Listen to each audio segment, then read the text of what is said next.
Dans le cadre du budget, le gouvernement Carney prévoit débourser plus de 80 milliards de dollars au cours des 5 prochaines années pour réarmer les Forces armées canadiennes, ce qu'il présente comme le plus important investissement en matière de défense depuis des décennies.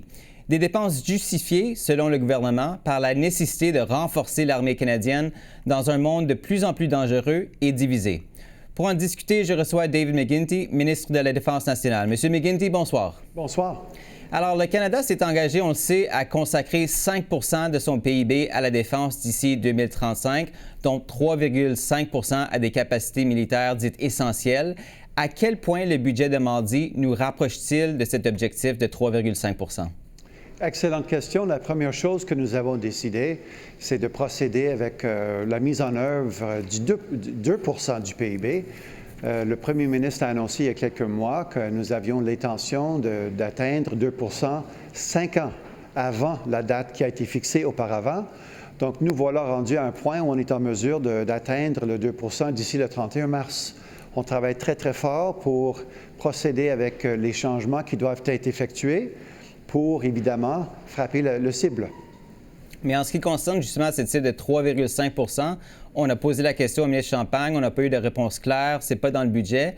Alors, pourquoi est-ce que le gouvernement est-il soit incapable ou refuse d'en dire plus à ce sujet-là? Parce que c'est très difficile de prédire où va être l'économie d'ici quelques années. L'économie va continuer à grandir, les chiffres vont changer.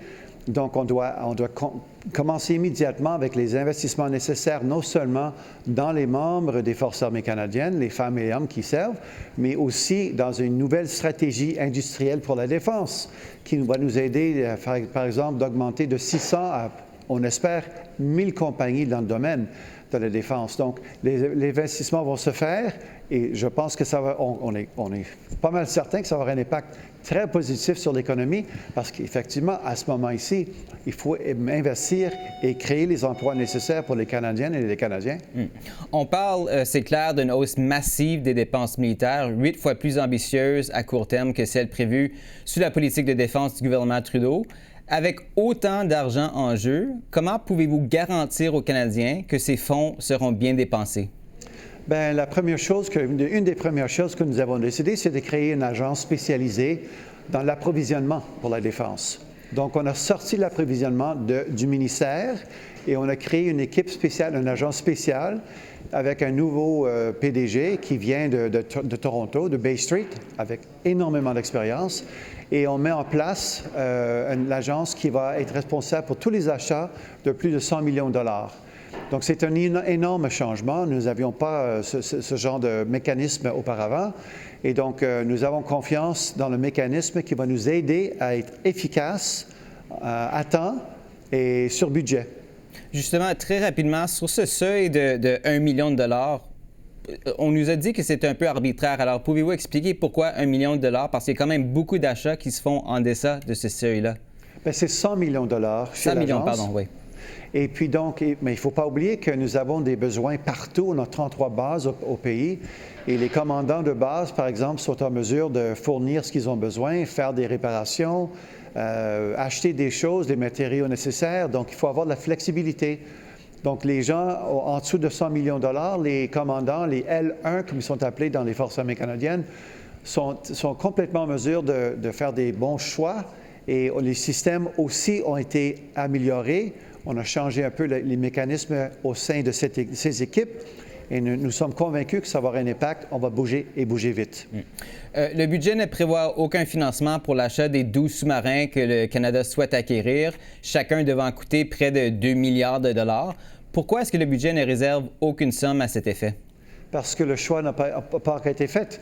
Il y a quelques mois, nous étions à 5 compagnies potentielles. Nous avons décidé d'aller à 2. Et la décision nous a amené à un point où on a épargné 18 à 24 mois. Parce que normalement, le processus d'aller de 5 à 2, ça prend du temps. Là, on a 2 en Allemagne, en Corée du Sud, et on est en train de voir maintenant comment lancer les négociations, comment étirer les bénéfices industriels au maximum, comment créer de plus en plus d'emplois au Canada. Et donc, ça va prendre un peu plus de temps. On n'a pas encore de prix négocié pour acheter les sous-marins. Donc, il faut procéder maintenant avec cet approvisionnement avant de décider le financement. Et vous attendez à prendre la décision quand? Bien, le plus vite possible, mais ça va prendre du temps. On va être responsable, on va être compréhensif, on va être méthodique. Et c'est exactement ce que l'équipe qui est en place, qui va commencer le 12 novembre, va faire. Le premier ministre Carney a ordonné au printemps dernier un examen de l'achat des 88 avions de chasse F-35, une transaction évaluée à 28 milliards de dollars. Il avait laissé entendre qu'une décision serait prise d'ici la fin de l'été. Évidemment, c'est venu, c'est passé, on n'a toujours pas de décision. Qu'est-ce qui explique le retard? La revue de l'achat des F-35 continue. Et c'est une revue compréhensive, ça prend un peu plus de temps, c'est normal. On veut vraiment faire certain que la bonne décision est prise. Donc, on attend et ça va sortir éventuellement. Mais pourquoi est-ce que le gouvernement tarde à prendre... Pourquoi est-ce que ça prend plus de temps que prévu? Parce que la revue est compliquée, parce que, comme vous avez vous-même dit, c'est un énorme achat. Donc, il faut être responsable, il faut être efficace. Il faut examiner les bénéfices industriels et d'autres grandes questions, et c'est exactement ce qui est en train de se faire. Y a-t-il vraiment un scénario où le Canada annulerait la commande, même pour le premier bloc d'appareils déjà commandés? Je ne peux pas préjuger la revue qui va sortir éventuellement. On attend et je pense qu'éventuellement, on aura une bonne réponse.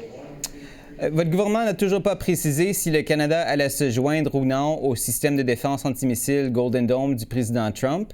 Est-ce que le Canada serait de la partie ou non? Écoute, la question d'un bouclier continental pour le Canada touche aussi nos relations avec NORAD, qui est très important. Nous sommes les seuls 2 pays au monde avec un système binational, une commande binationale entre les États-Unis et le Canada. C'est très important pour la défense du Canada et on est en train de revoir cette question avec le Pentagone, avec l'administration américaine. J'ai rencontré mon homologue aux États-Unis et en Belgique plusieurs fois, donc les discussions continuent. Enfin, une question sur le recrutement au sein des Forces armées canadiennes. Selon la vérificatrice générale, près de 192 000 personnes ont postulé en 2022 et 2025. Plus de la moitié ont abandonné le processus. Il semble que l'armée ignore pourquoi. Alors, comment est-il possible, dans ce contexte où on veut vraiment que les gens se joignent aux forces, de ne pas savoir pourquoi tant de candidats potentiels se désistent? La première chose à savoir, c'est que les demandes pour se joindre aux Forces armées canadiennes ont augmenté de 55 % depuis l'année passée. Donc ça, c'est une très bonne nouvelle.